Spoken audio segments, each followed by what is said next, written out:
হঠাৎ করে সুপারস্টার মিঠুন চক্রবর্তী যেন তৃণমূল কংগ্রেসের বিরুদ্ধে অতি সক্রিয় হয়ে উঠেছেন। ২৬ ভোটের আগে রূপালী পর্দায় জনপ্রিয় অভিনেতা মিঠুন চক্রবর্তী বাংলায় তৃণমূলের বিরুদ্ধে নামতে চলেছেন, এই যেন তারই ইঙ্গিত। উল্লেখ্য, এই মিঠুন চক্রবর্তী একদা তৃণমূল কংগ্রেসের রাজ্যসভার সাংসদ ছিলেন। এদিন মিঠুন চক্রবর্তী তৃণমূলের বিরুদ্ধে আক্রমণ শানিয়ে বলেন, ভোটার তালিকায় সংশোধন হলে ২৬ বিধানসভা নির্বাচনে ৭০টির বেশি আসনও পাবেন না বঙ্গের শাসক দল তথা তৃণমূল। এ যেন তৃণমূল সাংসদ তথা তৃণমূলের সর্বভারতীয় সম্পাদক অভিষেক ব্যানার্জির পাল্টা তোপ। বলা ভালো, সরাসরি হুঙ্কার ছুড়লেন অভিনেতা তথা বিজেপি নেতা মিঠুন চক্রবর্তী।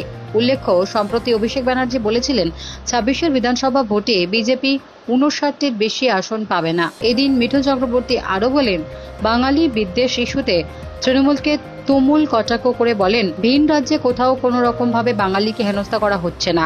এটা তৃণমূলের বিজেপির বিরুদ্ধে অপপ্রচারের নতুন এক অস্ত্র। Bureau report, D Bangla news. সব খবর সবার আগে পেতে আমাদের চ্যানেলটি সাবস্ক্রাইব করুন এবং পাশে থাকা বেল আইকনটিতে ক্লিক করুন, লাইক ও শেয়ার করুন।